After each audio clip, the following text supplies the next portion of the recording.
foco. Vamos focar aqui nesta live. Esta live que fala sobre foco, né? Fala como a gente pode melhorar o nosso foco. E aí, aqui nessa noite de quinta-feira, aqui em São Paulo chove, uma terra da garoa, e sejam todos muito bem-vindos. Tiago, Franciele, Cristina, Paulo, bem-vindos a esta live. Conta pra mim qual a cidade que você está falando. É a primeira vez nessa live?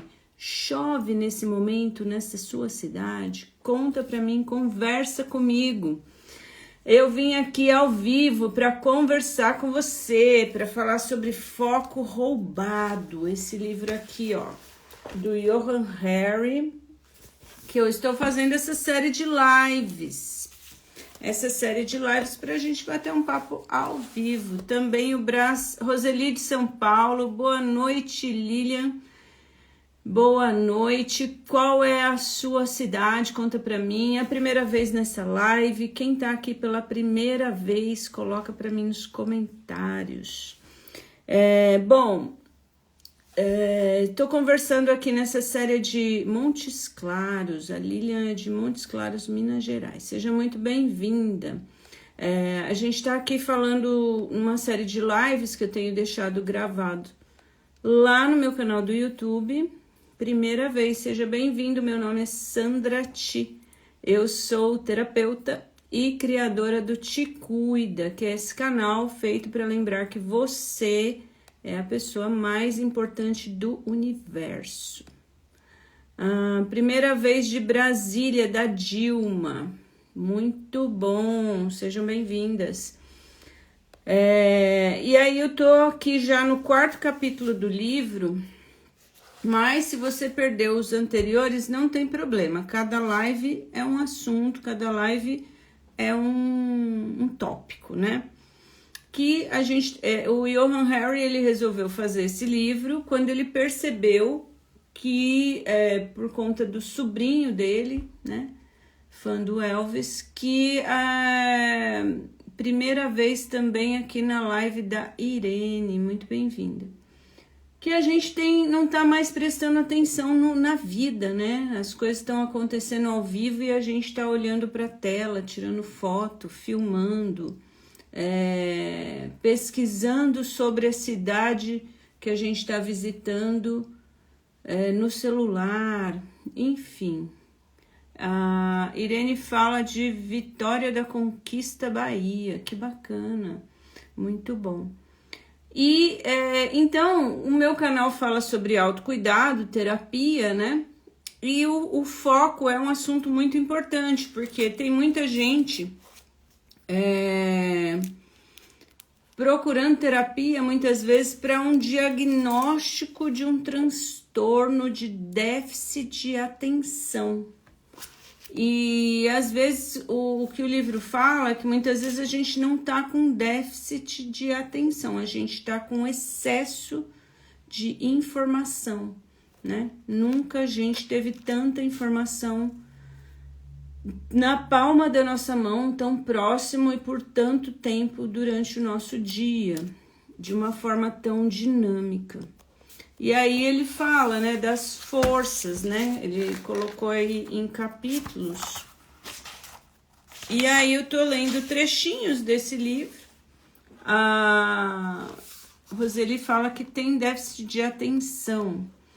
Ele fala que a gente teve um aumento na nossa velocidade de mudança, nunca se mudou tanto, né, nos últimos anos.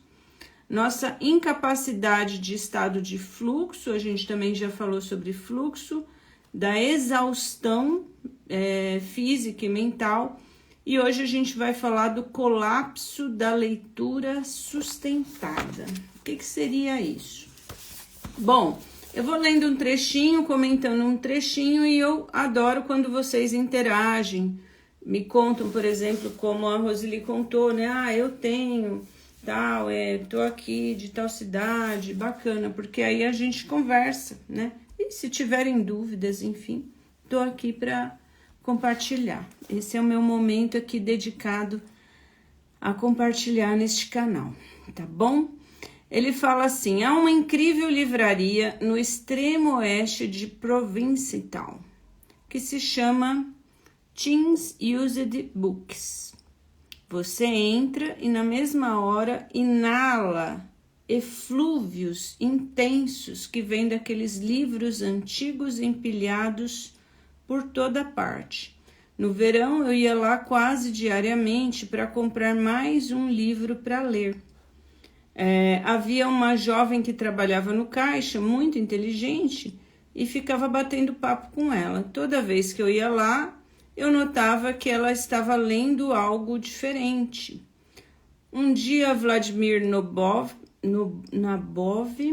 ou Joseph Conrad, outro dia Shirley Jackson. Uau! Eu disse: você lê rápido. Ela respondeu: que nada, não leio rápido não, só consigo ler o primeiro capítulo ou os 2 primeiros. É mesmo? Por quê? Ela respondeu: acho que não consigo me concentrar. Ali estava uma jovem inteligente, com farto tempo disponível, rodeada por um dos melhores livros já escritos, com vontade de lê-los, mas que só ia até o primeiro ou segundo capítulo, e então sua atenção pifava como um motor avariado. Quem nunca? Conta pra mim. Quem aqui nessa live tem o hábito de ler, consegue ler um livro do início ao fim, se concentrar? Como que é isso pra vocês? Eu confesso que para mim tem ficado muito mais difícil ler ultimamente. Eu tenho essa rotina da qual não abro mão, né? Como terapeuta, eu acho muito importante manter o hábito da leitura. Depende, a Dilma colocou aqui. Porque a Roseli disse: eu amo ler. E eu também amo ler. Mas eu confesso que eu percebo de uns anos que eu tenho lido menos. A quantidade diminuiu. Eu percebo assim. Não sei como vocês percebem. Eu também adoro ler, né? Eu consigo ler. Eu só tenho um livro que eu não fui até o final, que eu parei, que eu liguei para a pessoa e falei: por que você me deu esse livro? Que é um livro do Saramago. Aí eu li depois do Saramago um conto que é da Ilha Desconhecida, adorei, mas até eu ler esse conto, que eu super indico, eu achava que eu detestava o Saramago, porque eu não gosto do filme dele, do Ensaio sobre a Cegueira, eu não li o livro, graças a Deus, e esse do Convento, desisti. Foi o único livro que eu desisti no meio, mas o restante eu vou até o final normalmente. Mas muita gente ao meu redor fala dessa mesma percepção aqui que o Johan coloca, né? Aí ele fala: perdi a conta das inúmeras pessoas que conheço que dizem a mesma coisa. Quando conheci David Ulin, crítico de livros e editor de Los Angeles Times, lembrando, gente, para quem está aqui na primeira vez, o Johan Hari é jornalista do The Guardian, do The New York Times. Então ele tem acesso a muitas pessoas influentes que têm informações privilegiadas, né?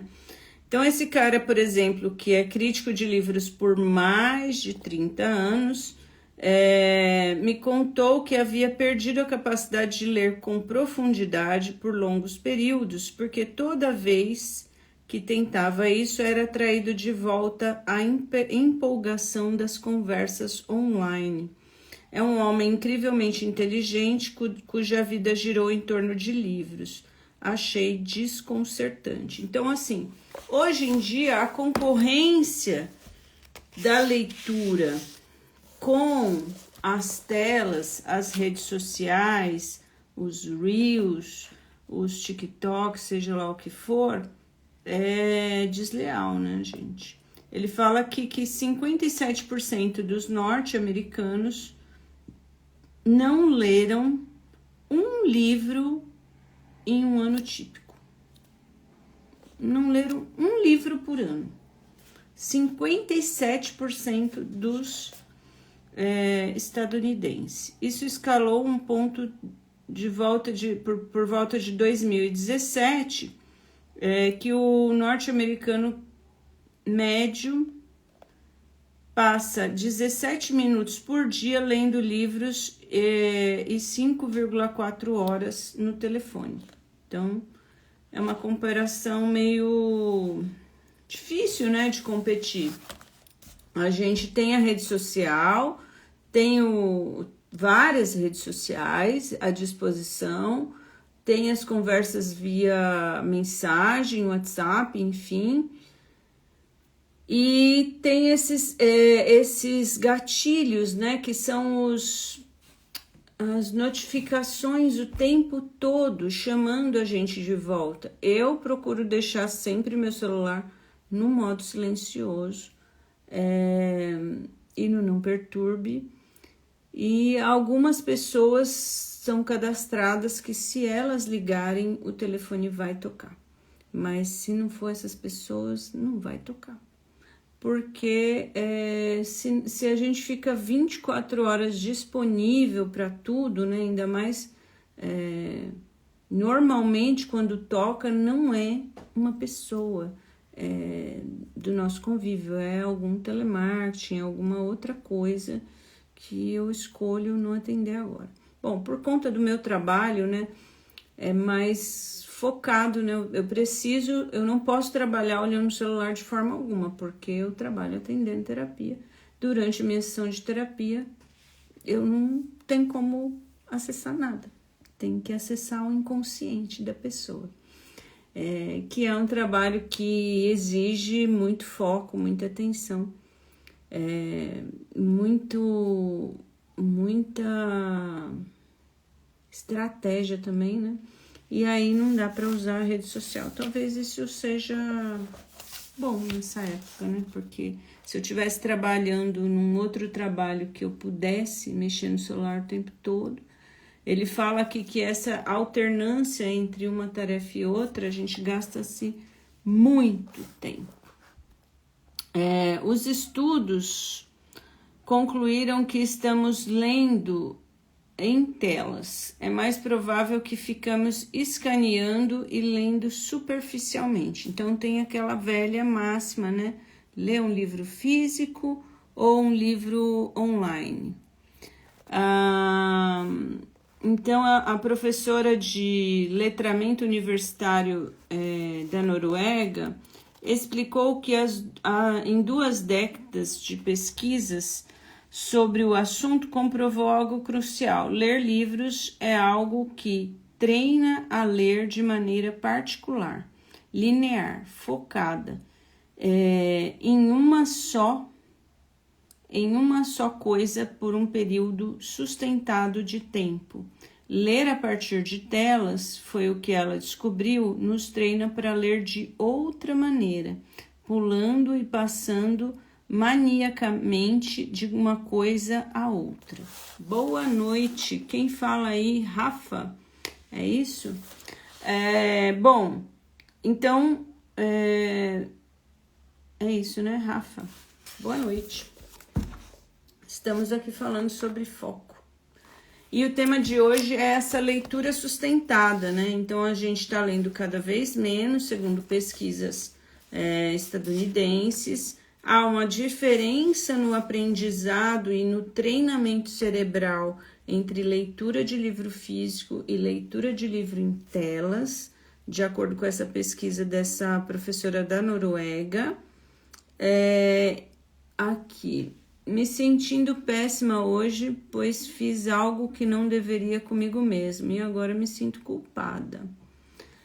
E você quer falar sobre esse assunto em live? Conta pra mim. Independente do que você tenha feito, procura se perdoar, né? Não precisa se expor. É importante você... O que tá feito, tá feito. Tem como remediar? Tem como pedir desculpas? Tem como... Enfim... Conta pra gente aí o que você tá precisando, tá bom? E você vê isso conectado ao assunto que a gente tá falando, Rafa? Conta pra mim. A gente tá falando aqui sobre foco. Foco, déficit de atenção, distrações, essa nova forma de vida que a gente está vivendo. Então, voltando aqui, ler livros físicos treina nosso cérebro a ler de forma diferente do que em telas. Você descobre que as pessoas compreendem e se lembram menos daquilo que elas absorvem em telas. Então, a gente não lê só para ler, né? A gente lê para aprender, para gravar, para memorizar, para ter essa informação na hora que a gente precisar, para também abastecer a nossa criatividade. A nossa criatividade vem de fazer conexões com coisas que a gente aprende, diversas coisas, aleatórias ou não. Certo? Aí ele fala assim, enquanto ela falava, percebi que, de certo modo, essa queda no índice de leitura dos livros é sintoma da atrofia da nossa atenção. Aí a Rafa fala, sim, obrigada, comecei a ler e percebi toda a diferença. Que bacana! Faz muita diferença ler livros físicos, principalmente, né? Na verdade, ler. Aí ele fala que a gente tá com uma atrofia na atenção. Então, quando essa moça, né, que ele cita no começo do capítulo, ela trabalha numa loja de livros, ela tem tempo para ler, ela tem vontade de ler, mas ela não consegue ler. É como eu, por exemplo, que tenho umas atrofias físicas, né? Por exemplo, eu adoraria ficar de ponta cabeça, fazer uma invertida com o braço, mas como eu não treinei isso durante minha vida toda, hoje eu não consigo fazer essa invertida. Apesar de ter braços, ter vontade de ficar de ponta cabeça, ter uma parede, um chão, mas não consigo. Mas eu vou continuar tentando. Então, é uma atrofia na atenção. Uma espiral. Conforme passamos de livros para telas, vamos perdendo um pouco da capacidade de ler em profundidade, que é própria dos livros, e isso, por sua vez, reduz a probabilidade de lermos livros. Qual é o pulo do gato aqui? Quem tá nessa live comigo, quem tá assistindo ao vivo ou quem tá assistindo gravado, qual é o pulo do gato? Nós temos a tendência de querer se destacar de alguma forma nessa sociedade. A gente quer, né, ter algo diferente, bom, melhor, enfim, que eu possa ser reconhecido de uma forma positiva, não é verdade? Seja nos nossos relacionamentos, seja no nosso trabalho, seja na nossa sociedade. Então, minha gente, quem assistir essa live e quiser aí um pulo do gato mesmo, leia, você vai ser uma pessoa diferenciada, porque ninguém tá conseguindo ler.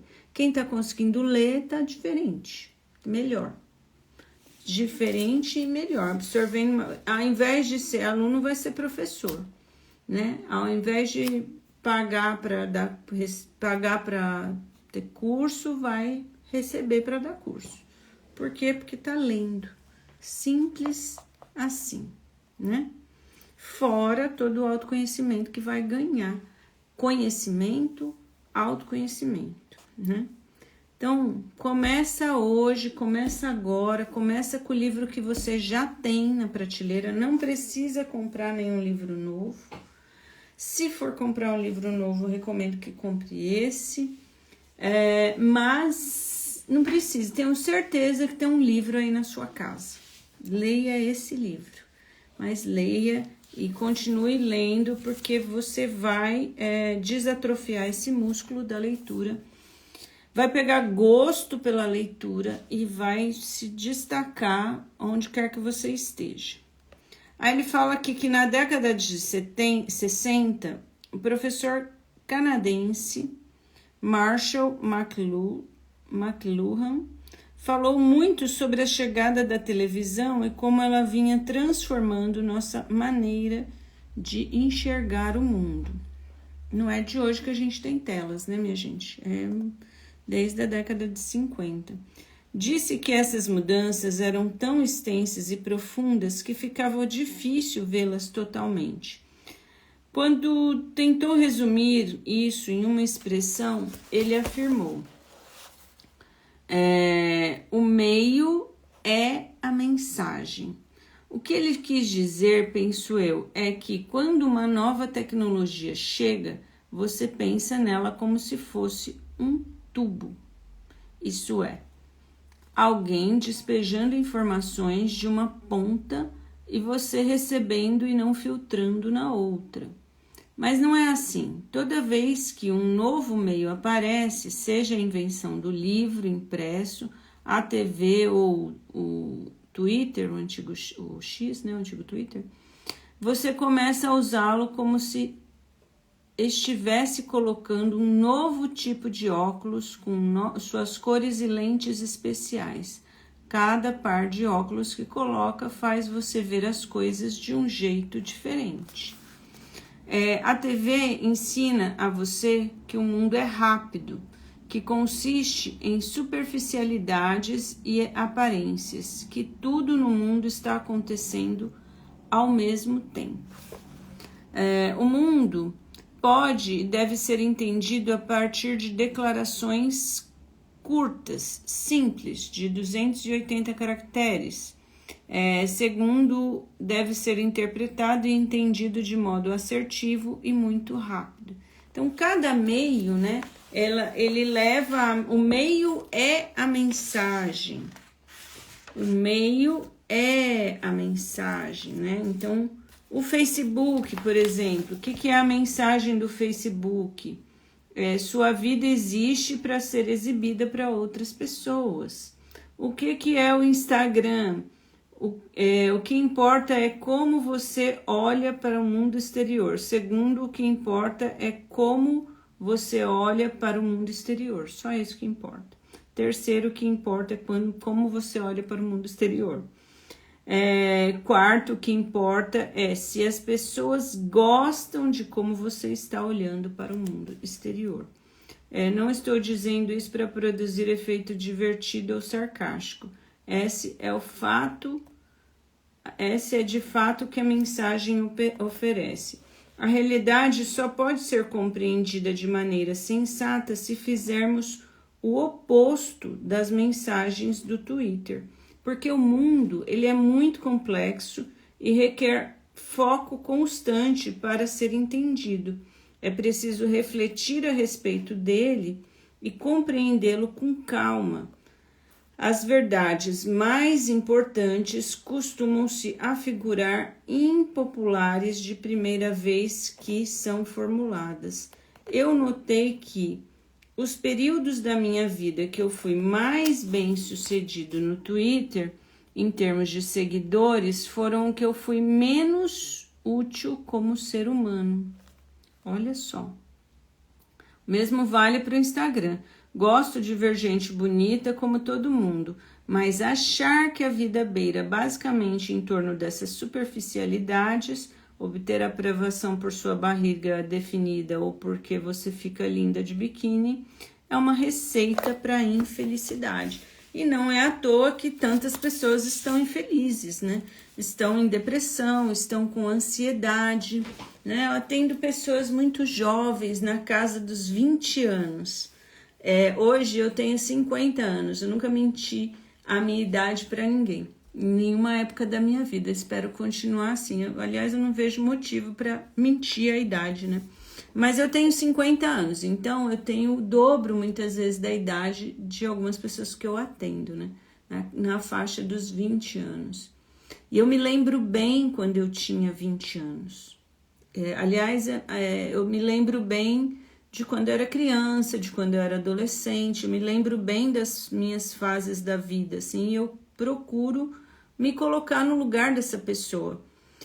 Mas eu confesso que é muito difícil, porque...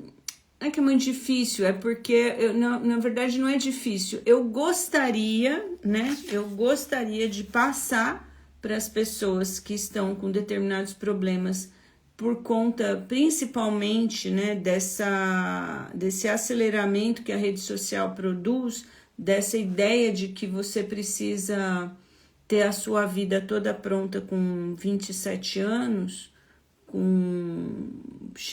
zerar a vida com 27 anos.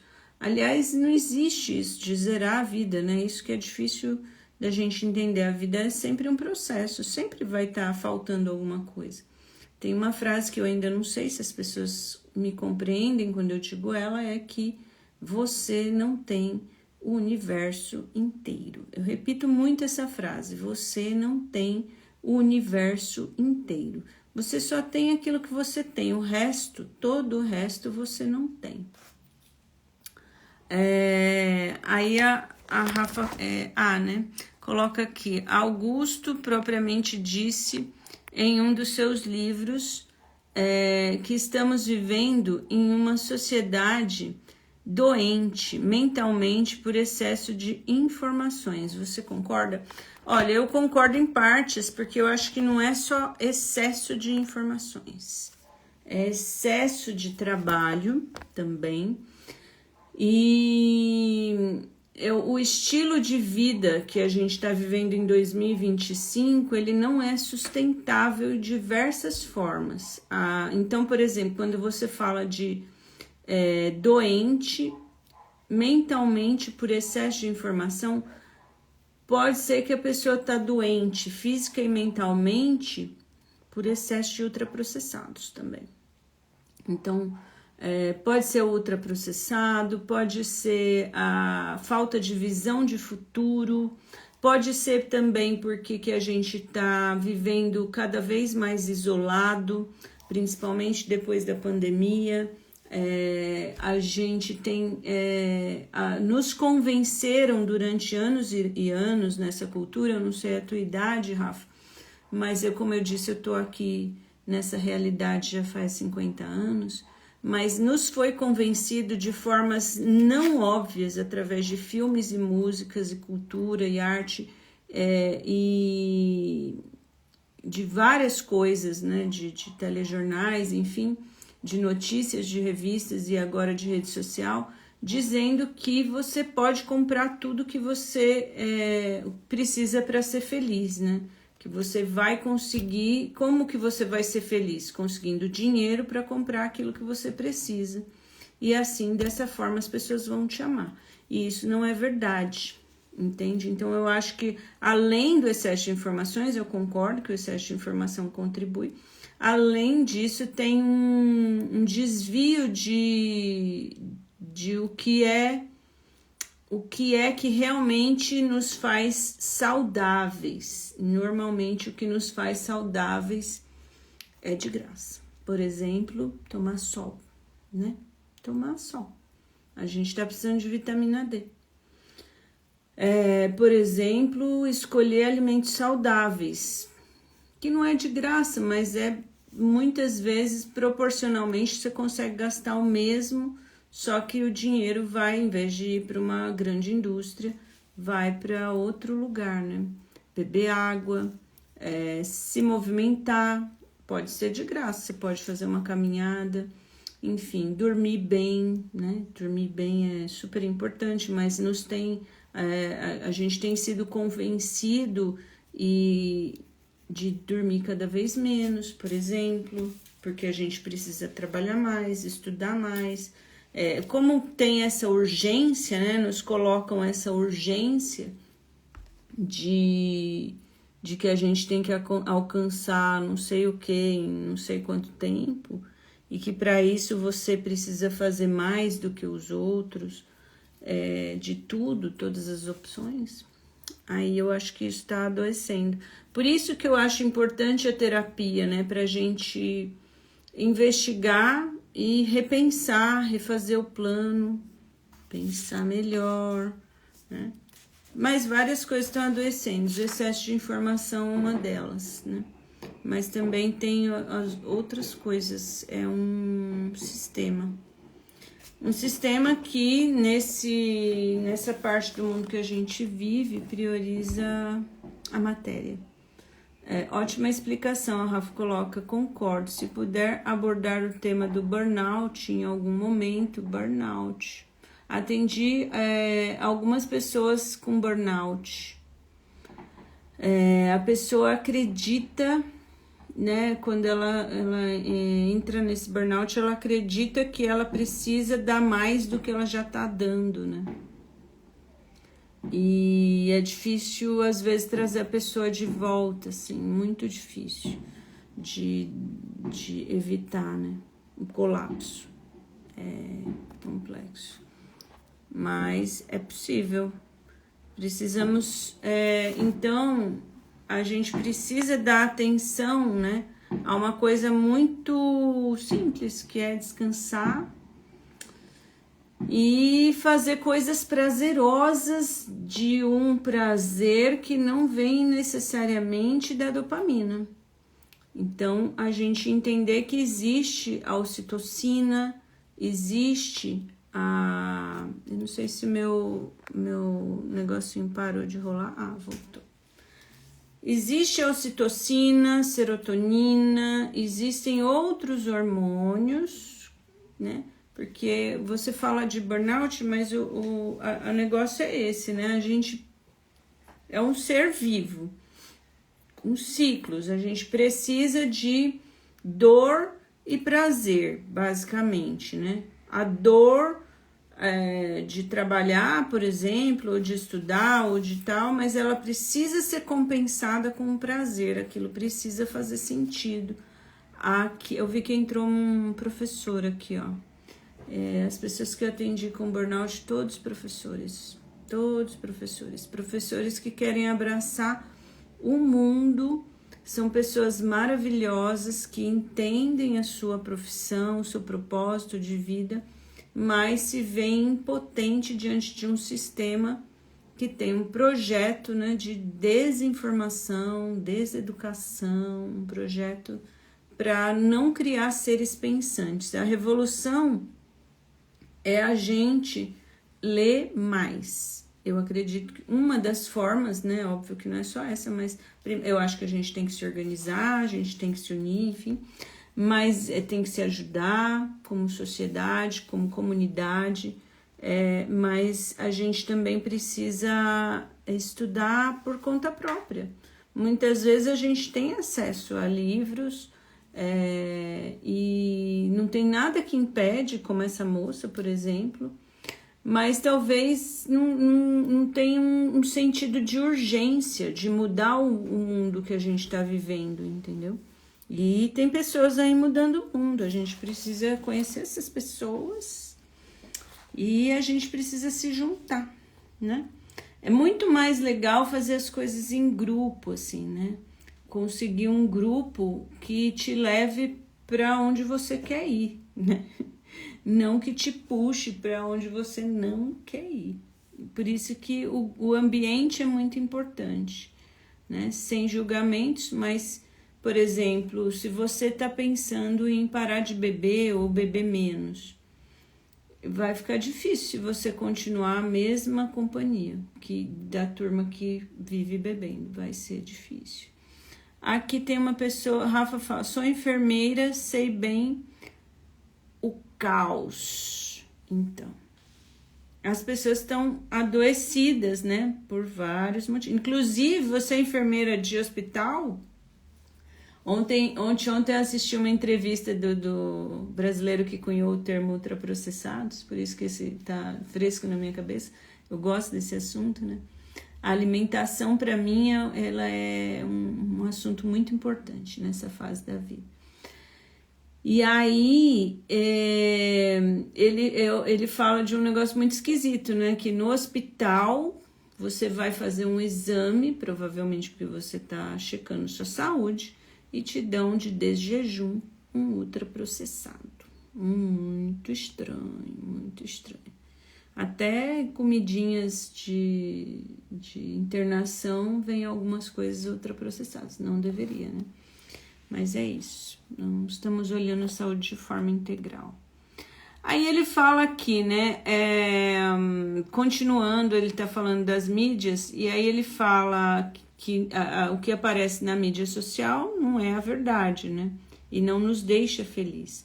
Aí ele fala, na realidade, isso é bem o oposto, ele fala assim que a gente tem vários amigos, né, na rede social, amigos, tal. Mas amizade é quando você olha nos olhos do outro, fazem coisas juntos no mundo, e quando é infindável a troca de boas risadas e abraços apertados, alegrias, dores, dança. E são essas coisas que o Facebook com frequência drena de você ao preencher seu tempo com paródias vazias de amizade. Além da rede social não nos dar amigos, muitas vezes eles tiram nosso tempo para a gente investir em amizades ao vivo, né? A mídia dos livros nos fala várias coisas. Em primeiro lugar, que a vida é complexa e que para você entendê-la, você precisa reservar uma boa porção de tempo e pensar profundamente a respeito. Em terceiro lugar, que vale a pena pensar profundamente a respeito de como as outras pessoas vivem e como suas mentes funcionam. Elas têm vidas interiores complexas igual a você. São complexas, da mesma forma complexas, mas são universos diferentes, né? Então, ao invés de, por exemplo, eu julgar uma pessoa diferente de mim, o bacana seria eu trocar com essa pessoa, entender essa diferença, esse mundo, de vez em quando, e tem alguma coisa que a gente se encontra, né? Por mais que, por exemplo, é o que tá me vindo aqui na cabeça agora. Pessoas de religiões completamente diferentes. Seria muito, muito, muito legal que elas conversassem e trocassem, né? E no fim da história eu ia perceber que são diferentes, mas tem algumas coisas que são parecidas. Ou famílias. Nossa, eu acho incrível a gente trocar experiência com famílias dos nossos amigos, né? E entender um outro universo, como funciona aquilo lá, nessa outra família, ou em tipos diferentes de estudos, né, de visões. Cada pessoa vai ter uma visão de mundo. Recentemente eu participei de um trabalho que era para analisar à vista da psicanálise um filme. Um filme que é o Precisamos Falar sobre Kevin. Precisamos Falar sobre Kevin é a história de um menino que, se for ver pela visão psiquiátrica, né, médica, ele pode ser categorizado como um psicopata. Mas na psicanálise não existe psicopatia. A psicanálise do Freud, ela vai falar de sádico, de pessoas sádicas e masoquistas. Mas não só isso, né? Cada pessoa contou uma visão, pesquisou uma visão sobre o filme diferente, todas baseadas na psicanálise, não só Freud, mas Lacan, mas também outras. Sou de Belo Horizonte, o seu contato está na bio? Sim, Rafa, meu contato está na bio, e se você quiser, você também pode me mandar um direct. Eu respondo todos os meus directs, graças a Deus. Se você quiser, eu não consigo marcar o seu arroba quando eu tô em live, mas manda uma mensagem, tá? Vou adorar falar com você. Então, como eu tava dizendo aqui,